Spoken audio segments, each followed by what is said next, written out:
caution tape. I'm your host, CrashLit. Welcome back to the Monday Rundown. I'm excited to be back doing this again.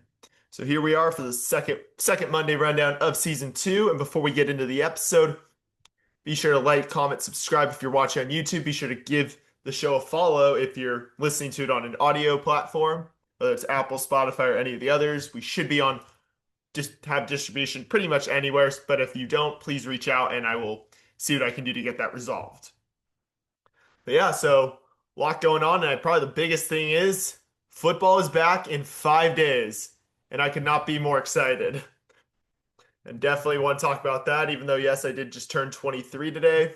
Still doesn't mean I'm definitely not taking a day off because there's a lot of important stuff going on, especially with sports really ramping up this week, kind of being the big week for all of that. So really excited for that. So without further ado, let's get into the football team and what's going on there because I am definitely really excited for this team to be back in 5 days.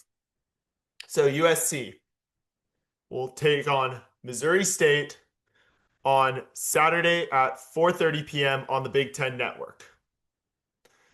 And so I think it's going to be a really competitive game for the Trojans, or it should be a really easy game, pardon me.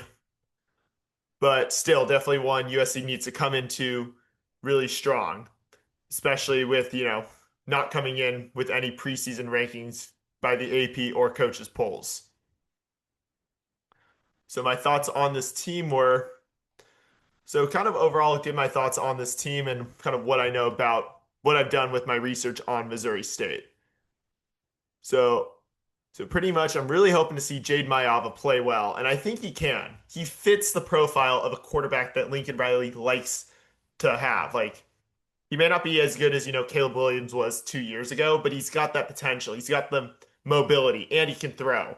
And I think he's gotten a lot better. It sounds like he's been seeing a private coach and has been really working on all aspects of his game. So I'm really excited to see what he can do this year, especially because I kind of saw the potential in him from that first spring game a couple years back when he first got here.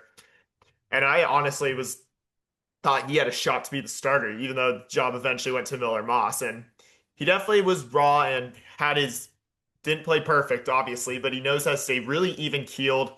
And it seems like he's really won over his teammates this offseason from what I've been, as I've been, reading and doing my research throughout the summer in following the football team. But even if Mayava doesn't play well, I think USC does have two backups. Obviously, freshman Hassan Longstreet, I think, could be really impressive, and I think he was a big pickup. Credit to Luke Heward for that one to get him. And then also Sam Heward, who is transferring after spending time at Utah. Sam Heward, who is Luke Heward's nephew, and even though Sam Heward may not see the field much, just his experience, he's in his 5th year of college, and the fact that his dad is the offensive coordinator, or his uncle, Luke, is the offensive coordinator and QB coach, still just shows that he probably will be able to know the system, and just even still his experience with Mayava and Longstreet, just being in college this long, I think is beneficial to that entire quarterback room. So I'm really liking the quarterback room. So even if Mayava doesn't live up to the promise, there's still plenty of good options there. And then some other things I want to see is I really hope that Lincoln Riley runs the ball well. And I think this first game, really these first 3 games, but especially this first game, you want to come out in the opener. I really hope Lincoln Riley starts to try to trust his run game more. Because Lincoln Riley has gotten really good running backs over the last few years since he's gotten to USC. Really, you had Travis Dye and Austin Jones in 2022. Might be able to see actually. I don't know if you can actually see Travis Dye on the poster behind me right there. Then you had Jones again in 2023 along with Marshawn Lloyd, and I was really impressed with how Lloyd ran the ball after coming over from South Carolina. And then Quentin Joyner, Woody Marks, and Quentin Joyner last year were also both good options. Definitely a bummer to lose Quentin Joyner, and definitely tough to see him go down and be out this year at Texas Tech is what I was seeing, but wishing him the best on his recovery. But then even still, you got three great running backs this year in Brian Jackson, Wayman Jordan, and Eli Sanders. So I'm really impressed with all. I think all three of these guys can really just step up. So I really hope that Coach Riley here, really starts to just have some patience with the run game if it doesn't work at first, and really just trust it. It worked when he used it last year. It worked really well. It's just sometimes it can get frustrating. Of course, not every play works, but I think really can help with a really balanced attack. And then, of course, in addition, speaking and before I actually go on to wide receivers, Jackson, Jordan, and Sanders have all been named to the Doak Walker Award watch list, so which goes to the top running back in college football. So even just the fact that you got that trio who has made it onto the Doak Walker watch list to start the season, I think speaks to just the potential of this running back room and why I think Lincoln Riley really needs to trust it. On to the wide receiver room. That definitely, it seems like really what's happened this last year was it became really obvious that Jacoby Lane and Mekhi Lemon are going to probably be the wide receiver one, wide receiver two. Not sure how that'll play out, but we'll see pretty quickly. And I mean, both those guys have a ton of potential, and they showed it last year, even after the quarterback change from Miller Moss to Jaden Mayava. And I think it's definitely going to be those guys who hopefully get trusted with most of the catches, but also you have Boise State transfer Prince Strawn coming into this wide receiver room. He could be the wide receiver three. Jay Fair last year, bunch of other guys who could really step up and kind of establish themselves after Lane and Lemon. But it seems like Mekhi and Jacoby are going to be the go-to guys on it, and I think definitely you want to have that balance of both running the ball but also throwing it. And when you have two really great receivers like Lane and Lemon leading the room, I think this can be a really balanced offense if everything goes right for them. And I think this first game is an opportunity to really just see what works, see what doesn't. I mean, and especially if USC can take care of business, I think there's a good chance that even USC fans will get to see a lot of the other players out there on a lot of the backups and second string, even third string. So good chance USC fans could get to see Hassan Longstreet, maybe even Sam Pure, which honestly I wouldn't be opposed. I'd like to see what they have, so that way I can really know what their game is. So that way I can see like if something Mayava gets injured or isn't working out, can these guys come in and take over the offense? And not just at quarterback, obviously I'm using that as an example, but really any position too. I'd like to see who can really break out and show that they could really help this Trojan offense. And then before I move on, obviously I do want to talk about hopefully the O line, offensive line is going to be solid this year. And then I hope to see the defense continue to progress under Danton Lynn. You obviously saw it last year just how much he did it. And the fact that USC was able to keep him to a contract extension shows just how his potential and how obviously it was Penn State really trying to make a big move to get him to come back. And Penn State is Lynn's alma mater. But still, even the fact that USC was able to keep him on as a defensive coordinator shows how much he has really helped this defense go. And how I just remember when I covered a couple practices, just the guys that I asked questions to were really liked how he broke down the defense and made sure everyone understood what how to go out and execute, and made sure everyone's on the same page before adding more complexities to it. But if USC's defense continues to improve as it is, Lynn could be leaving after as soon as this year, probably for a head coaching role. And that can't even blame him for that. I mean, that's a hard one, especially with how fast he's been rising up in this industry. And it's just really impressive to see how well he's done. So hopefully USC, but hopefully the defense continues to do well. And I'm really confident in what Danton Lynn has been doing. Then on to the O line, definitely got a bit of a blow a few weeks ago or on last week with DJ Wingfield, the transfer from Purdue. He yeah, offensive lineman DJ Wingfield who transferred from Purdue tried to sue the NCAA for saying that because he played at JUCO, he'd have an additional year of eligibility, but the judge in the case, federal judge William, or the judge that on the case did not do that. It really just depends on the judge. U.S. District Court Judge uh, James V. Selna said denied Wingfield the opportunity to play, and it's unfortunate because I get where I'm struggling with it is if everyone's going to count the JUCO years or not, because the most notable case of how this is all started, why I'm not getting it, is because of the precedent started with Vanderbilt quarterback Diego Pavia suing for an additional year of eligibility, arguing that his years when he was at a junior college shouldn't count because they aren't under the NCAA's jurisdiction. But then it's up to the opinion of the judge. So it just really gets really complicated. So I'm wondering, is this going to really turn it into a point where it's like, okay, you can't, it'll just have to be at a certain point. It's just like there's an age cutoff like it is in youth sports. And even that has its complications as I see it, because you got to put the cutoff somewhere. And who's ever near the end of it or gets, once you age out, someone can be like, wait, this is too arbitrary, and then sue. So yeah, I don't know what's going to happen with that, but I feel like that could be a way to help. I'm not sure. It's just definitely because Mirjam Swanson of the Southern California News Group made the point of like, she was saying like, yeah, JUCO years count against you, but if you take a couple years off, if you're Mormon to do a Mormon mission, then you can come play and come back. Then you can still come play, and even after you've served your mission. I'm not sure what it is, but I'm just wondering, do you just get to a point where you just reach a point where you're like, all right, this is the hard deadline every year. If you're born before this date each year, you're out. That's what I'm wondering it'll come to. But that does seem like it could have problems of its own. I've just been thinking about this a lot lately, like what does count, what doesn't. Because then it's like, now it seems like there are just all these arbitrary things of like, why does Pavia get to play, but why does Wingfield not? It's up to the opinion of the judge.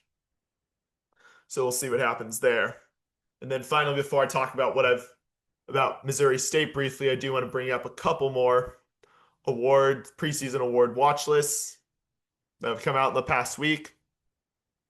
So you have Anthony Lucas, Makai Lemon, Eric Gentry, and Kamari Ramsey and Lake McCree all being named to the Senior Bowl Top 300 watch list. And Jay Fair, Lake McCree, Ray Reed, and Brian Jackson all being named to the Earl Campbell Tyler Rose Award watch list, which goes to the top offensive player with Texas ties. So really excited to see just all the potential. Obviously, the watch list, I mean, I think it's great. I think it definitely helps, hype up players, but still at the end of the day, teams got to go out and execute. And speaking of going out and executing on a team, let's talk about Missouri State. So the Bears are led by third-year head coach Ryan Beard, and they are returning starting quarterback Jacob Clark, who could be drafted this year. And Missouri State has been pretty solid so far. They were in the FCS last year. They're now in the FBS, so we'll see how they go. Ryan Beard is entering his third year. Bears went 4-7 in his first year and then improved to 8-4 last year. In their final year of FCS play, they will transition into Conference USA. And I think it'll definitely be I think it'll be just a good opportunity for USC to really see what they have, especially against a team that's still going to be adjusting to the top level of college football. And like I've said, for all you FBS freaks who insist on USC only plays FBS games, you do not have to worry about that streak dying this weekend. But I think overall, like I said, it's going to be a good test. But I think it'll really be a good opportunity for USC to really see where they're at. And then it seems like the top receiver will be Jamarie Robinson, who's going to return, and then wide receiver, and as well as wide receivers Rennell Johnson and Dash Luke. So hopefully it'll be definitely interesting to see what Missouri State does, but I think like I said, it's gonna be a great test. Just a good first test for USC. Just make sure they know what they got to do to go out. And I think it's definitely really, I'm just excited to get back to the Coliseum. It's going to be so great just being back, especially just, I think there's a lot of hype around this team, especially the 2026 recruiting class coming in. And I think there's just a lot that can go well for this team, for USC this year, but definitely everything. But I think it's definitely helps that's kind of they're getting eased in, even though it would have been exciting to start this season off with, that game against Ole Miss and return Lane Kiffin returning, especially considering Jackson Dart was at SC for a year before going to Ole Miss, even though he's now in the NFL. It still kind of makes for an interesting storyline. Lane Kiffin coming back to the Coliseum after getting fired on the tarmac, like I think it's now 12 years ago, as well as also Kiffin's daughter, Presley, now being on the women's volleyball team. So I think just would make, there's just a lot of great storylines on it that you can break down. But even still, I'm still excited just to get back to Coliseum and just see USC get what should, it seems like a very probable win to start the year. So definitely excited for that. So now we will turn to soccer, who's sitting at number 5 in the country right now as of last week with a 3-0 record. They beat Pepperdine 3-2 on Thursday at Rawlinson Stadium. Pepperdine scored first on a goal by Julia Quinones, assisted by Ariana Markey. Maribel in the 19th minute, and then in the 35th minute, Maribel Flores evened it up unassisted. In the second half, there were 3 goals. First one was by Pepperdine in the 51st minute by Peyton Leonard, another unassisted goal.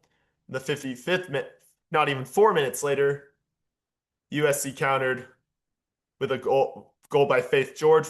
That was assisted by Jade Anderson and Inez Simas. And then the 59th minute, Maribel Flores put USC up for good with a goal assisted by Idra Bello.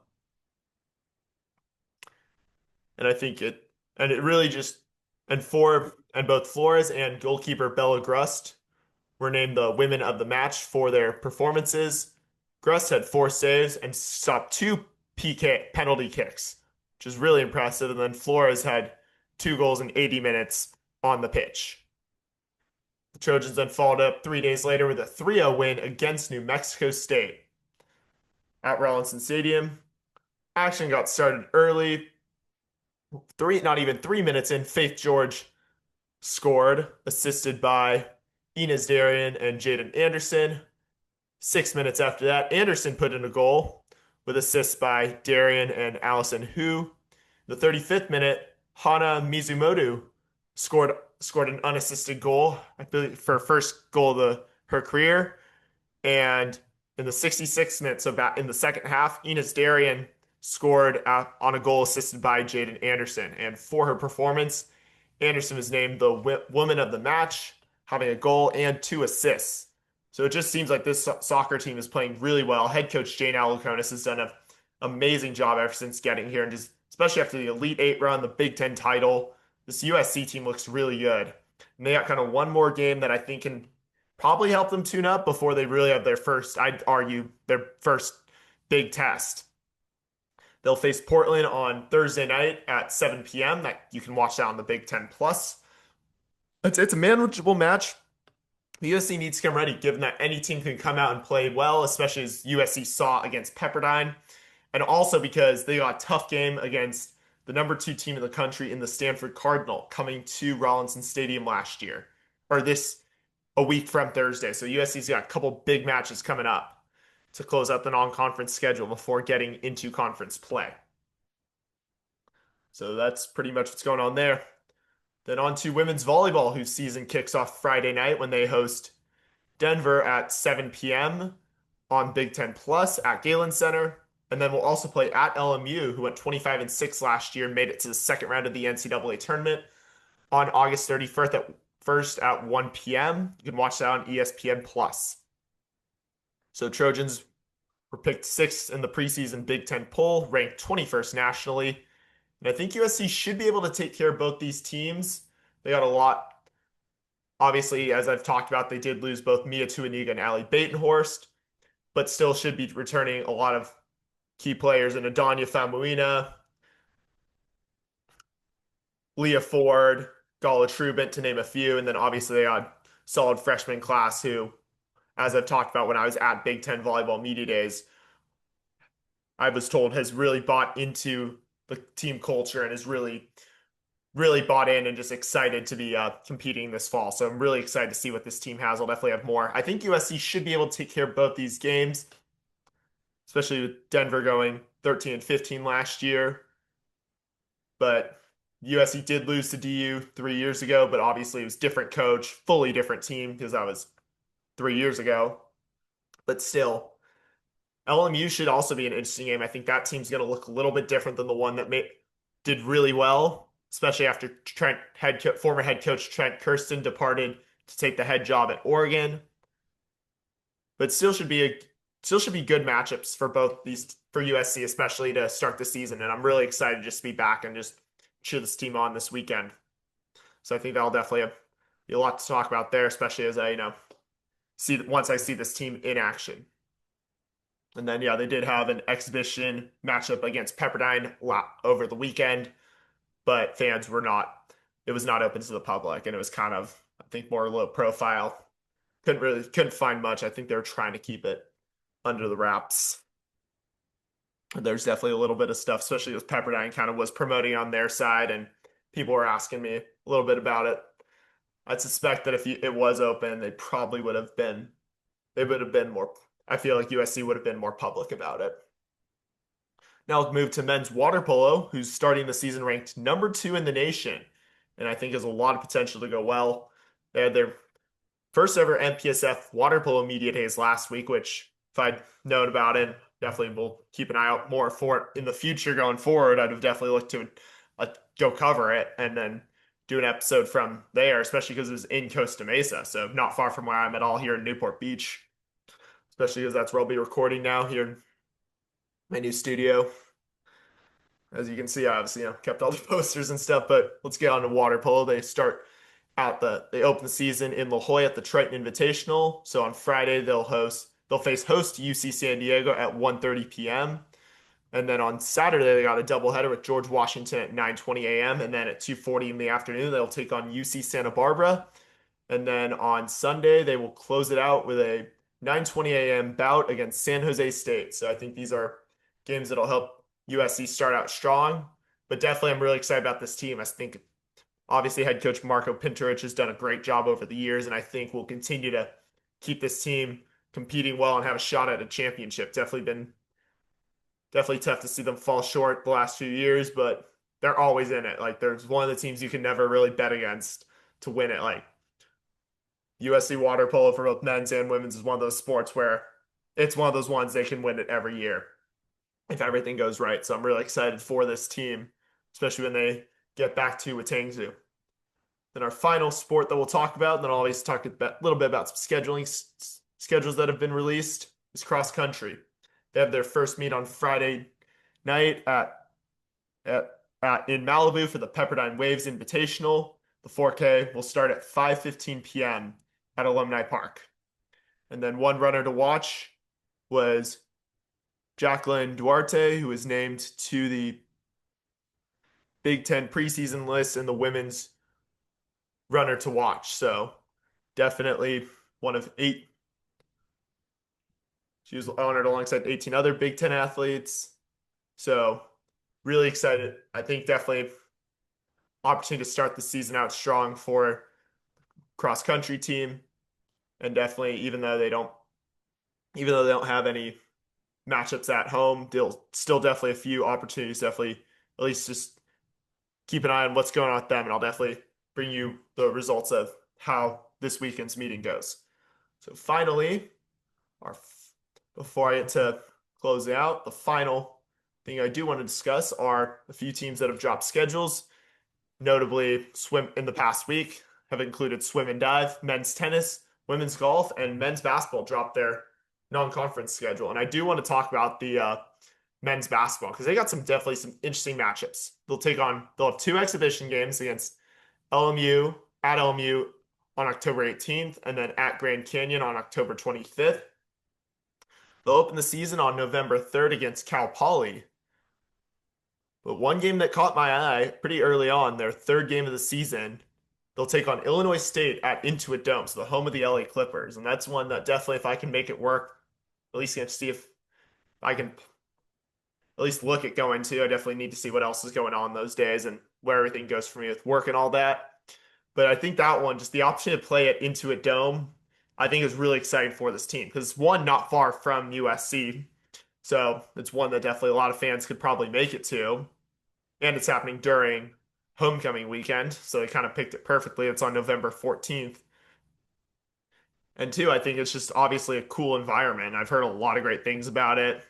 I've really wanted to see it. When I was interning at Fox 11 last summer, my boss actually got a full-on tour of the place from Gillian Zucker. So I got to see him interview her as they were walking through.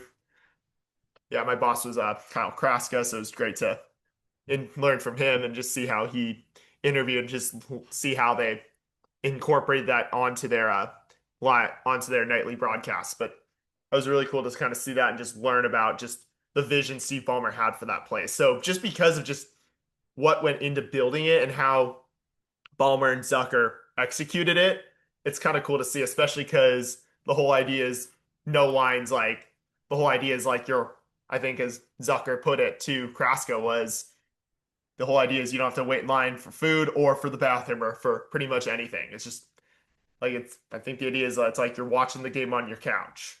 So basically you don't have to wait for anyone to use the restroom, you have to wait for anyone to get food. So I think that was kind of the idea of it. We'll see it else then other games they'll be interesting will be the Southwest Maui Invitational. USC will take part in that. They'll open against Boise State, so I think definitely a good matchup there. And probably the other that will also take on, that'll be from November 24th through the 26th. They'll also take on former Pac-12 member Washington State at Galen Center on December 14th. Then maybe the one that caught my eye the most was an away matchup to the University of San Diego, which is the alma mater of head coach Eric Musselman. So I think I saw both him and assistant coach Michael Musselman, who also attended USD.